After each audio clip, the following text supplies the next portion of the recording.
Hey, this is Dave DeCamp from antiwar.com. This is anti-war news for Friday, December 23rd, 2022.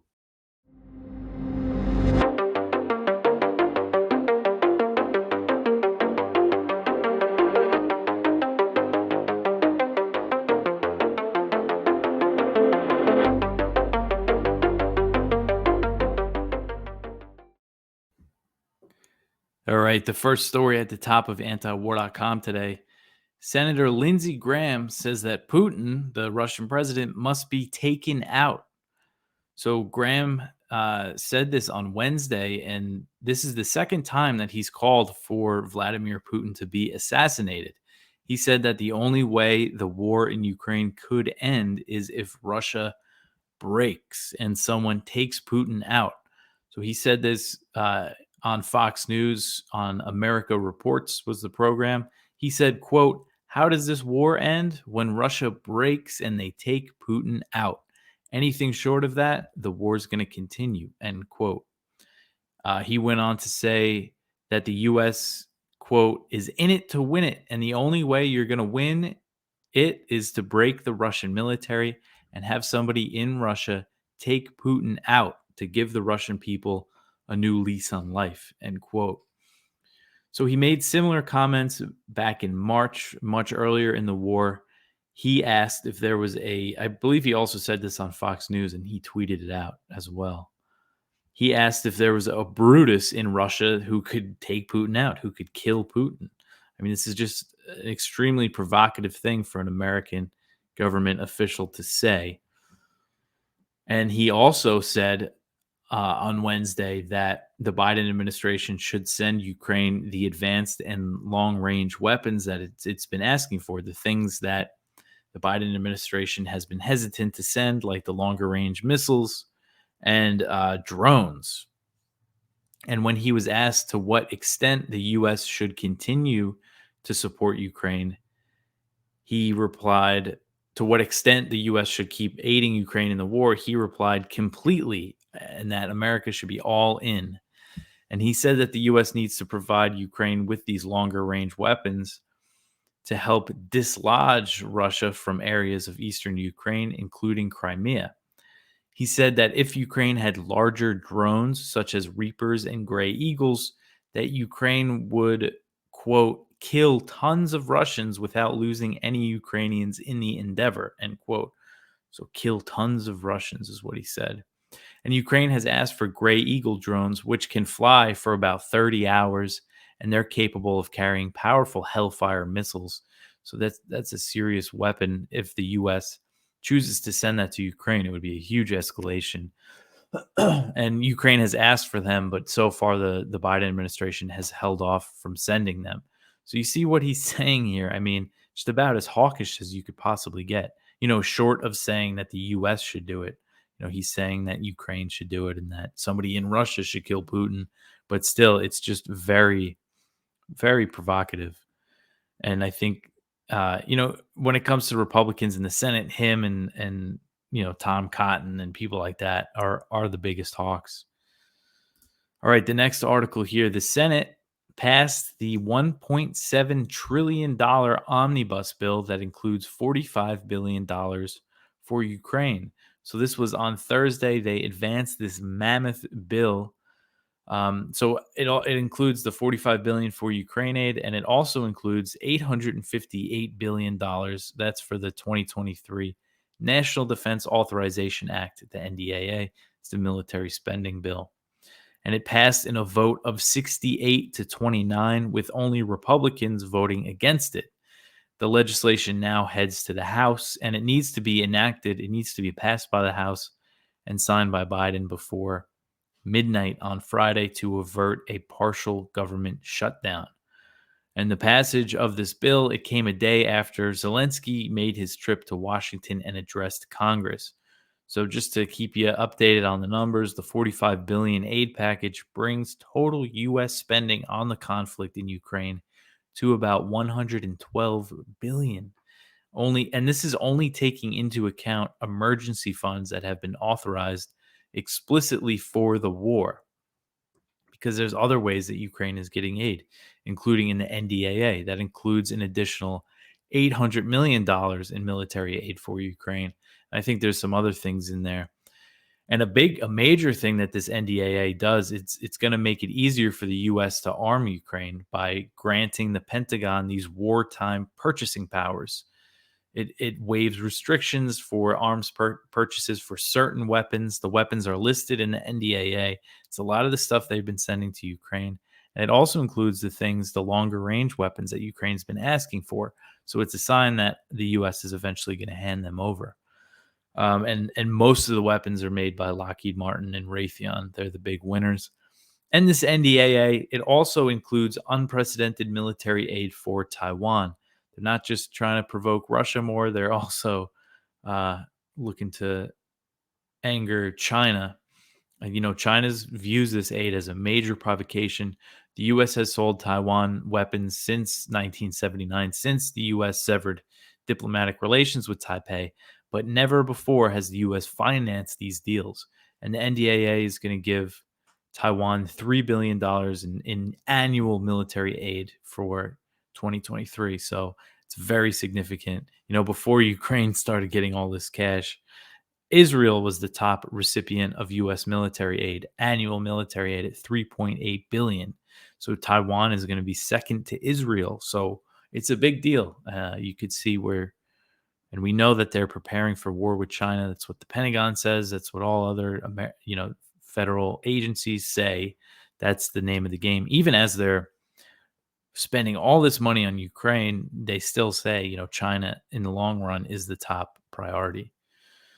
All right, the next article here. So more than half of House Republicans did not attend Zelensky's address. And this is according to numbers that The Hill put out. They said 86 out of 213 House Republicans were at the Capitol for Zelensky's speech. So only 86 out of 213. Now, some of the absences could be explained by lawmakers getting an early start on Christmas travel. So according to The Hill, about 1/3 of House members had letters to vote by proxy on Wednesday, meaning that they wouldn't be there for votes, but their people would vote for them. But some of this still, there is opposition, the growing opposition to the policy of arming Ukraine among Republicans. Ahead of Zelensky's address, Thomas Massie, who I always mention because I think he's one of the best when it comes to this issue, he wrote on Twitter that he would not be attending Zelensky's speech. I called him a Ukrainian lobbyist. And some Republicans that attended the address were spotted sitting down, during moments while the rest of Congress was giving Zelensky a standing ovation. It was basically a State of the Union address, except everybody was giving the standing ovation except for a handful of Republicans. And two of them were Matt Gaetz and Lauren Boebert. And after Zelensky's speech, Boebert put out a video on Twitter saying that she would not support sending additional money to Ukraine until Congress receives a full audit of how the money has been spent. And then Gaetz released a statement that said Zelensky should be commended for putting his country first, but that American politicians who indulge in what he's asking for are unwilling to do the same for, America. And Gaetz said that his speech did not change his stance on that he wants to suspend all aid to Ukraine. And Rep. Warren Davidson, he's a Republican from Ohio. He also attended the address, but he said that the speech sent the wrong message. He said, quote, "We should be focused on trying to contain the war, not expand the war. And this kind of sends the message that we're okay with expanding the war. And I think we should be sending a different message," end quote.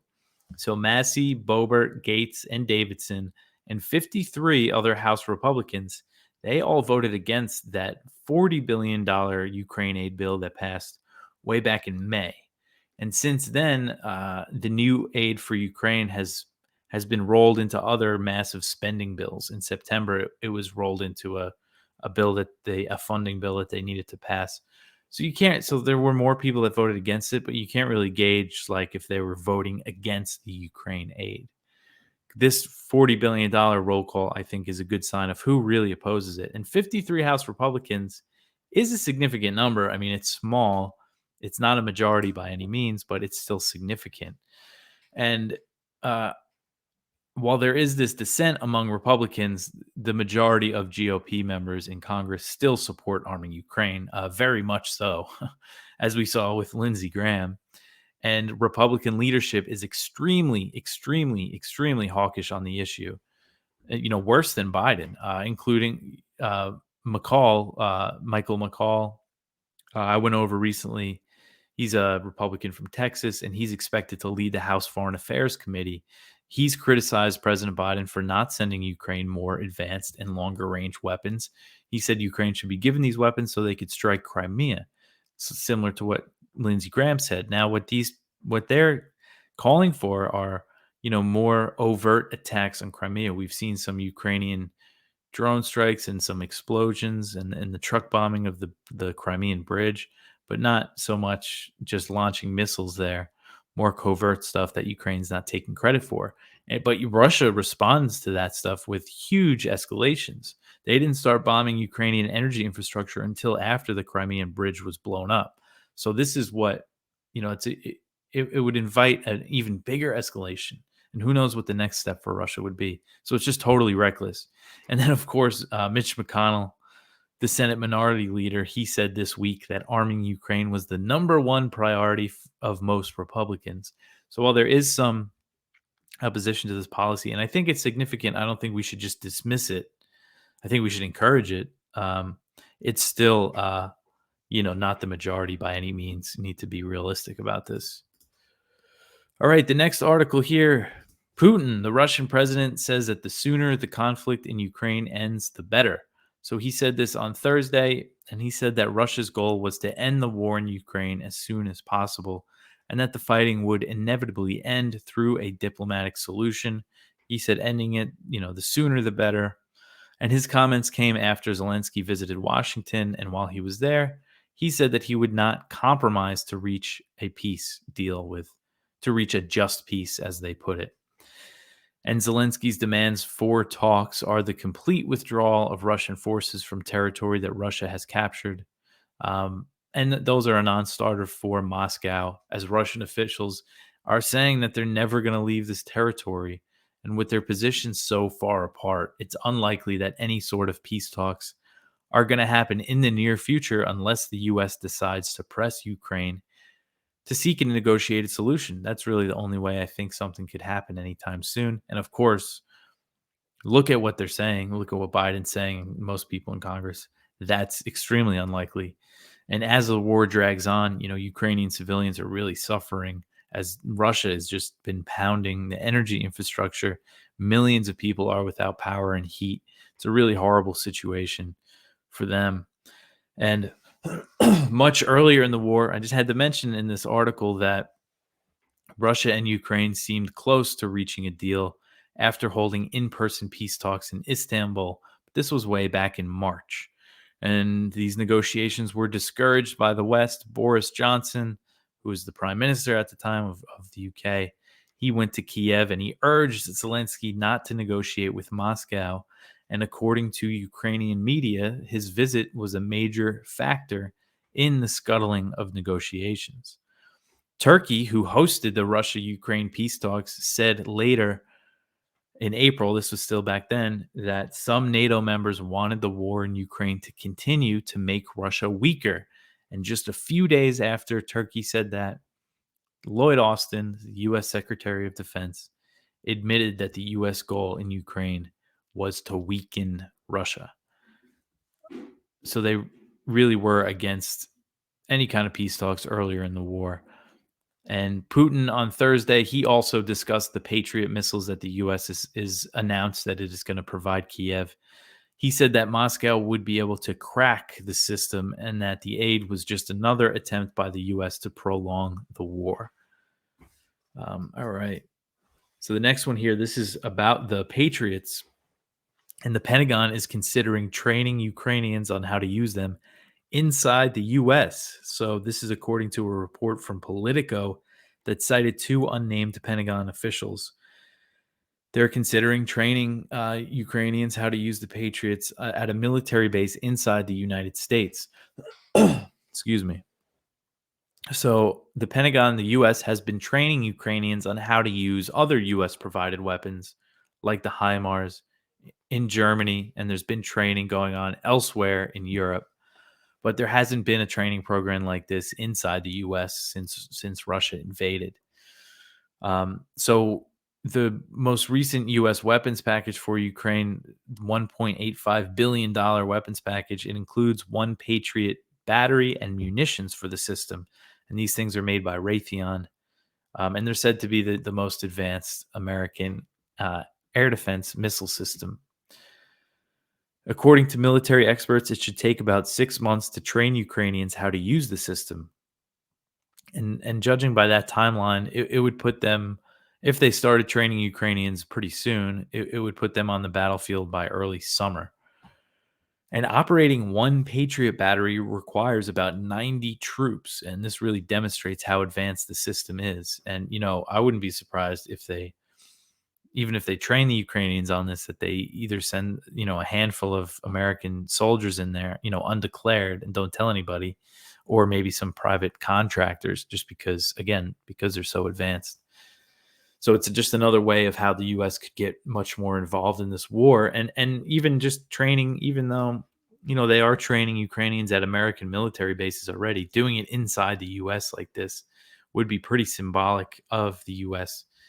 continuing to grow its involvement in the war. So if it happened, it would likely be in Fort Sill, Oklahoma, where U.S. officials said that most of the trainers for Patriots and simulators are located at that base. And the report said that the Pentagon is considering whether to do all the training in the U.S. or to complete other portions of it in a third country in Europe. And one official said that the U.S. would not give Ukraine the battery until its forces know how to use it, until they're fully trained, is what they're saying. And the weapons they're likely going to come from U.S. military stockpiles that are in storage, because the U.S. has a lot of Patriots deployed, but they're not going to come from there. They're going to come from one that's in storage. All right, the next article here. This is a little redundant with that one about Putin that I just had. Russian officials say that Zelensky visit to D.C. shows the U.S. is not interested in peace. So that was the main reaction from Russian officials, that, by hosting Zelensky, pledging more aid, it showed that, the U.S. wants to prolong the war. So Maria Zakharova, she's the Russian Foreign Ministry spokeswoman. She said, quote, "The talks in Washington showed that neither Ukraine nor the United States seek peace. They are simply determined to continue fighting," end quote. And then we also had Dmitry Peskov. He's the spokesman for the Kremlin. He said that the new U.S. aid package for Ukraine is going to drag out the war. He said, quote, "This is not conducive to a speedy settlement. Quite the contrary.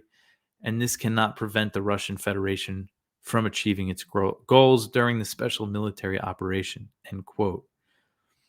And then Anatoly Antonov, he's the Russian ambassador to the U.S. He made similar comments. He said, quote, "What was essentially announced to applause and sarcastic smirks was the need to continue the proxy war against our country," end quote. And there he was talking about Ukrainians' address, Zelensky's address to Congress. So that's the overall message coming from Moscow after Zelensky's trip to Washington.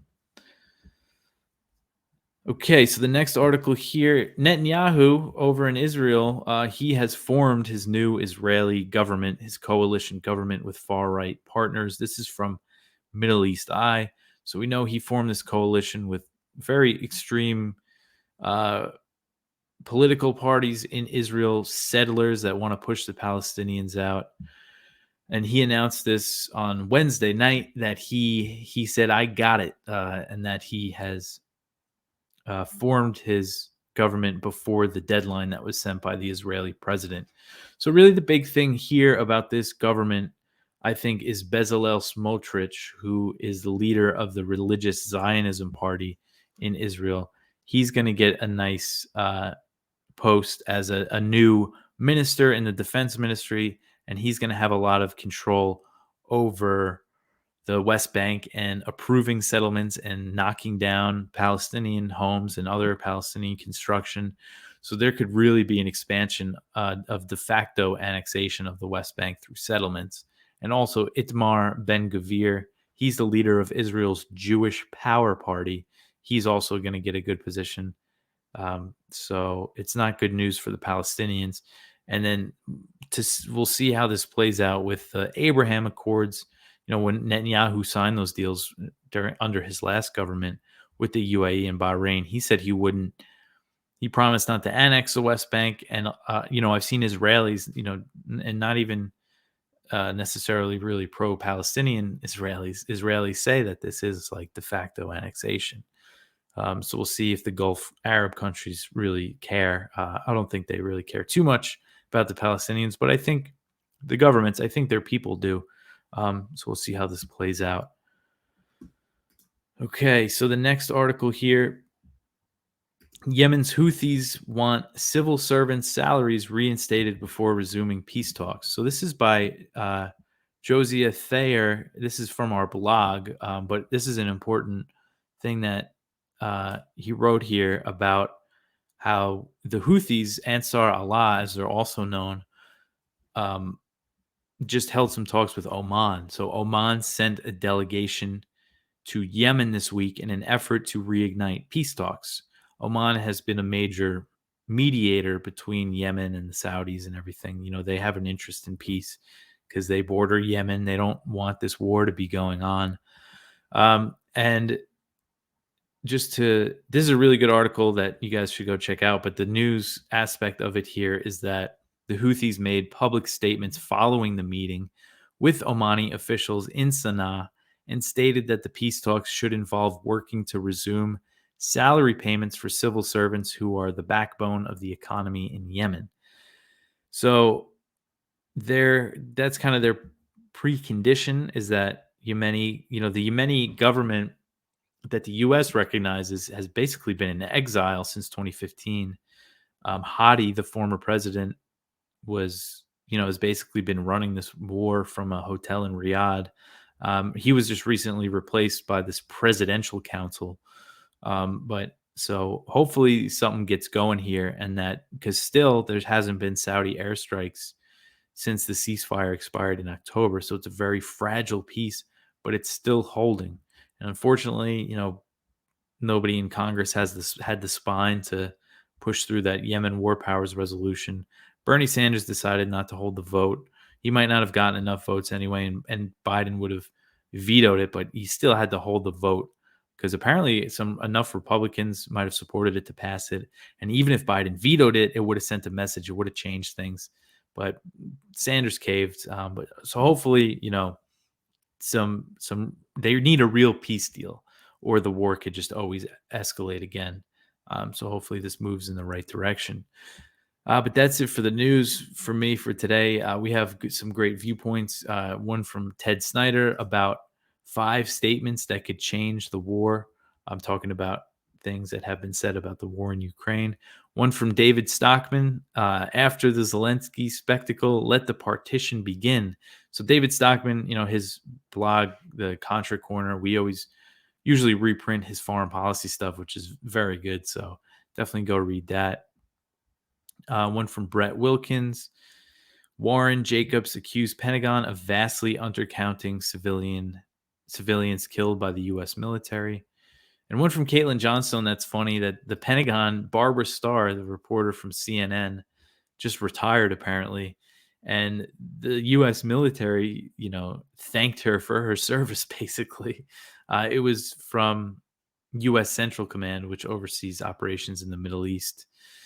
They said that her reporting has brought this nation closer to its military. She was basically a Pentagon stenographer, and this just makes it very obvious that when she retires, the military says something like that.